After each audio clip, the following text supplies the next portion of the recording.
Hey guys, it is currently 11:50 p.m. on October the 26th, a Monday. Same day. Wait, what did it say? Anyway, Monday, October 26th. I'm still a little messed up about the thing that I was talking about yesterday. I had a dream. I had a bunch of dreams last night, all of them stress related, and different anxiety dreams, like being late to something, missing something, your boss getting mad at you, all these different anxiety dreams. I did not have the teeth falling out one again. I've only had that one once. And apparently that's the only dream that is not connected to psyche. Like, that's the only kind of dream not connected to psyche, which is weird.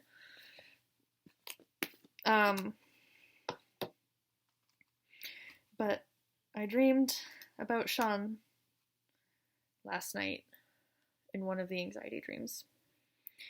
In the anxiety dream, he and I were in a vehicle together, just a 5-seater sedan, and he was in the front passenger seat. Someone else was driving. I was in the middle of the back seat between two other people. I do not remember the other 3 people in the car. I just remember me and Sean. And someone in the car says something along the lines of the situation Sean and I were in before, like previously, I kind of mentioned it.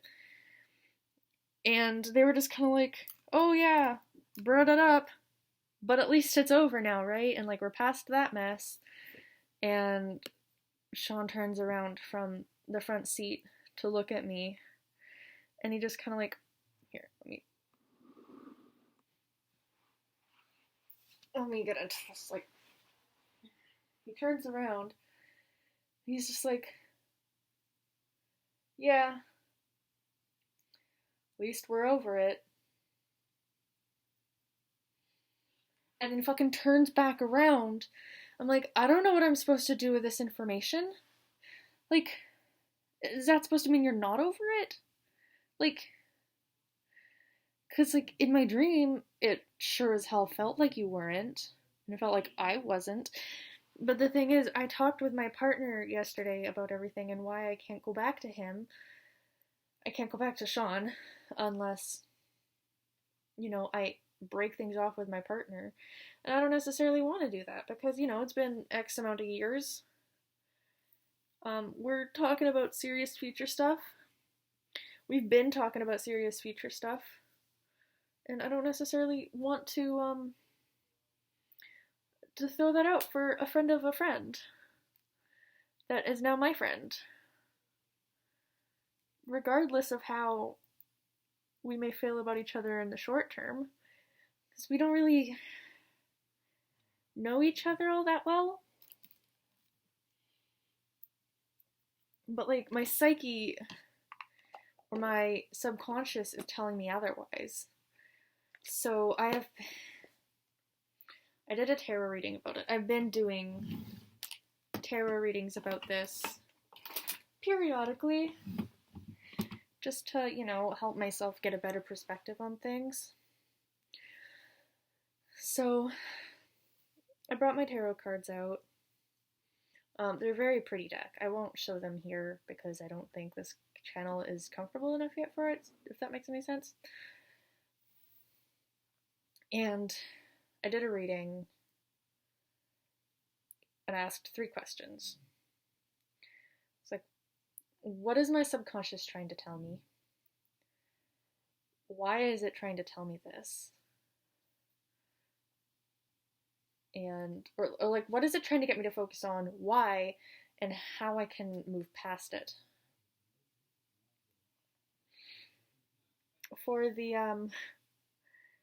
card that I pulled for the focus on it was the Page of Swords reversed.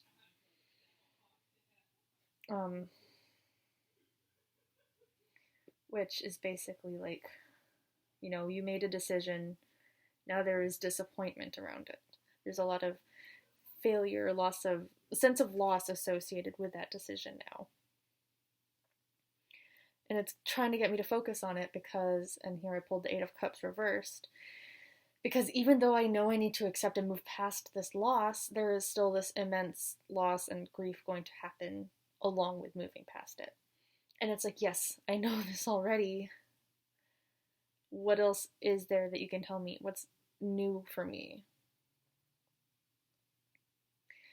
And the cards that it gave me for moving past it, or like how to move past it, was the Three of Pentacles, which is about community and like building up towards something together, and the Page of Wands reversed, which is like creativity undirected. Like, I knew this already. Thank you. Like, and I was talking to Sean about this, and I was like, I had this dream last night, and I told him about it. And he looks at me over the video call, and he's just like, you just described the same dream I had last night. And I was like, excuse me? And he tells me about his dream where my partner was upset at me. And so Sean and his roommate, who's also my friend, and me all decide to head out of the area that my partner is in because they're upset. And we go for a drive. And I don't remember who's driving. I think it was Sean's brother. But we get to like a certain point away from the place that my partner was. And the same thing, the same conversation happens. Like, someone brings up what happened between Sean and I. And they're just like, at least it's over. And Sean turns around and looks at me, just goes, yeah, well, and turns back around after looking at me for a bit. And it's like, well, I don't know how I feel about this. Because I don't think dreams are just dreams. Which means I definitely need to work through some shit. And I need to do so by making sure that the people that you choose to help me through it are going to be constructive and bring all of their skills and their strengths to the situation, and not just energy that is undirected, because that's not helpful at all. Like, you can want to solve a situation, but unless you have a plan for it or like a direction, you can't do it. And I know that. And I'm very certain that Sean and I can stay friends past this. Even though he expressed to me that if I needed to cut ties completely, he would be fine with that, and he has accepted it already. I don't want that, because I like to keep the friends that I've made if they aren't toxic. And he's not a toxic person. Like, he's being super, super mature about all of this, and he's being very kind, and like, he's just a good person, and a good person to be around. So I don't want to lose this friendship. But it's also hard because I know that there is a could have been, a what if.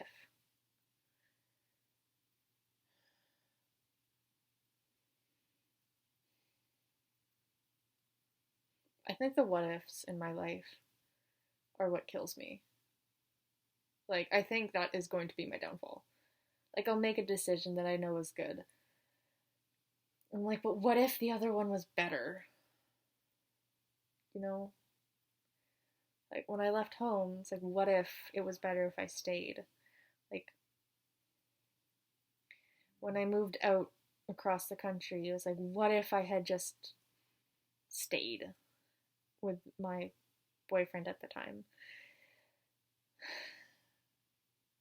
Like, all these different. But I know it's pointless. Like, I've made the decision. And I can't go back on it now. And if I were to go back on it now, that would be so fucking messy. And like, I would be a mess for a while.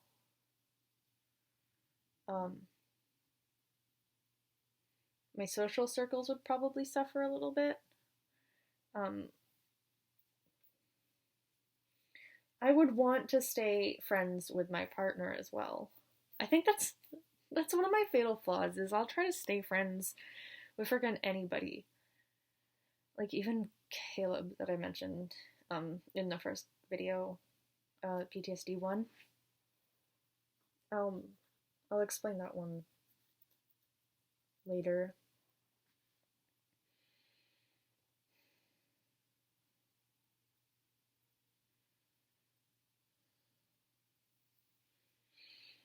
I don't know. I don't know. I'm like, part of me really, really cares for Sean. And I see a lot of the shit that he's been through. And I really feel for him. And I know there's a large part of me that kind of has a savior complex, and that I feel I need to save the people around me. But he doesn't need it. And I know that.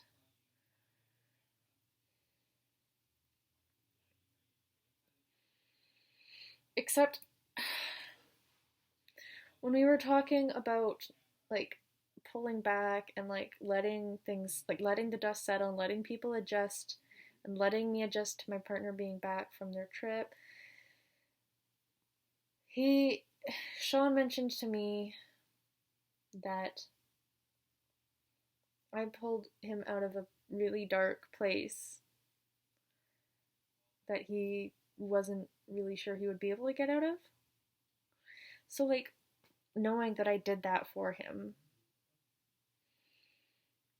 part of me is like it feels like this responsibility to keep him there, keep him okay, and keep him. It doesn't make sense.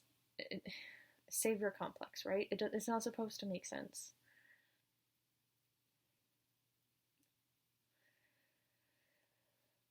I'm babbling. Long TLDR. I miss I miss Sean. I miss the exciting newness of it, the flirting. Like my partner and I flirt, but like you know the kind of flirting when you're just experiencing the beginning of attraction with somebody, that's the good that's it.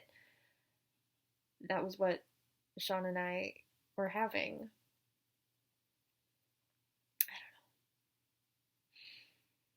Anyway, it was 12:03 a.m.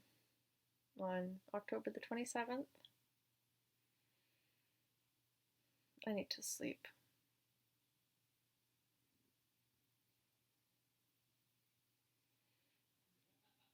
Thank you for sticking around.